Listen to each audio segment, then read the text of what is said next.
Assalamualaikum warahmatullahi wabarakatuh.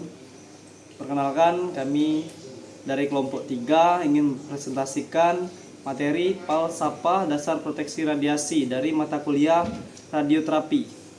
Dan kenalkan juga saya sendiri Asep Saputra dengan NIM 20224120007 dan rekan saya. Dan saya Muhammad Agung, NIM 2022122012. Dan rekan saya yang satunya lagi sekaligus akan memulai presentasi kali ini. Perkenalkan, nama saya Erik Fernando dengan NIM 2022412013. Saya akan memulai presentasi mengenai falsafah dasar proteksi radiasi. Oke, menuju slide pertama. Proteksi radiasi adalah ilmu yang melindungi manusia dari efek bahaya radiasi penjian. Menurut IAEA, proteksi radiasi bertujuan mencegah efek deterministik dan minimalkan efek stokastik. Sejarah proteksi radiasi dimulai sejak penemuan sinar X oleh Wilhelm Röntgen. Kemajuan ilmu ini sangat penting dalam dunia kedokteran dan industri modern. Lanjut ke slide selanjutnya, sumber dan dampak radiasi. Ada satu sumber alamiah, radiasi kosmik dari ruang angkasa, mineral radioaktif di tanah dan bebatuan, gas radon di udara dalam ruangan. Kedua, ada sumber batuan, peralatan medis seperti CT scan, pembangkit listrik tenaga nuklir, peralatan industri dengan sumber radioaktif. Lalu ketiga, ada dampak biologis, kerusakan DNA dan sel. Peningkatan risiko kanker, WHO mencatat 23% kanker terkait paparan radiasi. Selanjutnya, filosofi dasar proteksi radiasi.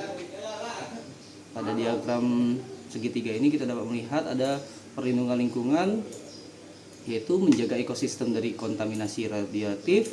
Lalu ada perlindungan masyarakat, meminimalkan paparan pada polusi umum.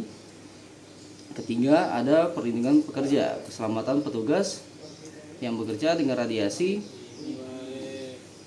Tujuan utama proteksi radiasi ini adalah mencegah efek deterministik dan minimalkan efek stokastik. Perlindungan ini memiliki dasar normal dan hukum yang kuat. Oke, terima kasih untuk saudara Erik Fernando telah presentasikan beberapa slide dan akan dilanjutkan oleh saya sendiri. Sini pilar 1, justifikasi. Prinsip dasar, no practice shall be adopted unless it introduction products a positive net benefit. Setiap penggunaan radiasi harus memberikan manfaat lebih besar daripada risikonya.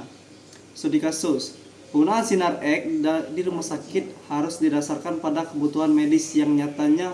Pemeriksaan berulang harus dihindari jika tidak diperlukan. Saran peran regulasi, otoritas regulasi menetapkan standar justifikasi, mereka mengawasi kebutuhan fasilitas yang menggunakan sumber radiasi.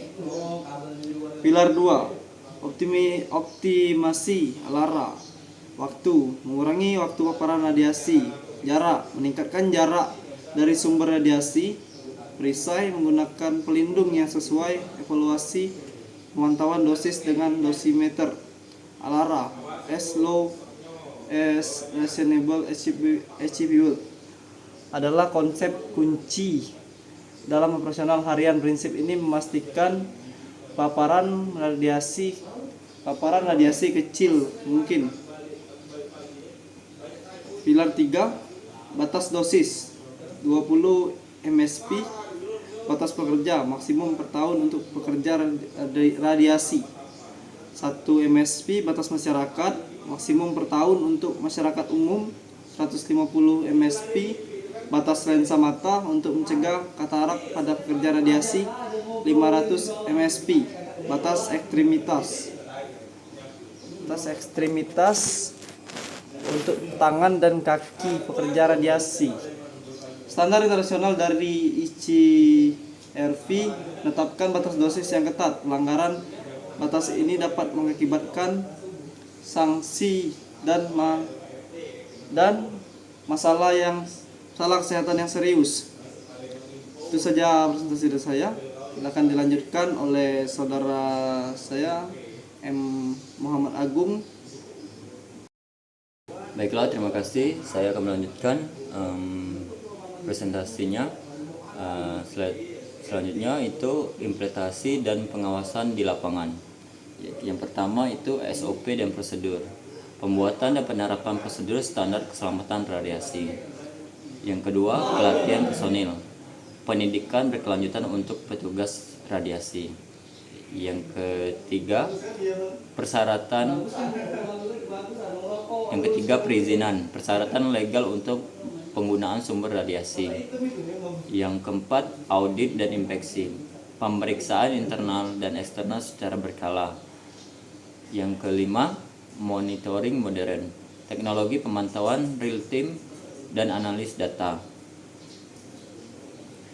Kesimpulan dan implikasi masa depan, kesadaran keselamatan, membangun budaya safety di semua lini organisasi.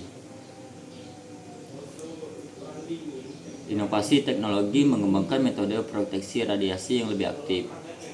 Regulasi adaptif, peraturan yang mengikuti perkembangan ilmu pengetahuan. Kolaborasi global, kerjasama internasional dalam standar pengawasan. Proteksi radiasi adalah upaya berkelanjutan yang membutuhkan kesadaran semua pihak, tantangan yang menuntut kolaborasi lebih kuat antara praktisi, penelitian, dan regulator. Baiklah, sekian presentasi dari kami. Bila ada kata salah kami mohon maaf, pada Allah kami mohon ampun. Billahi taufiq wal hidayah. Wassalamualaikum warahmatullahi wabarakatuh.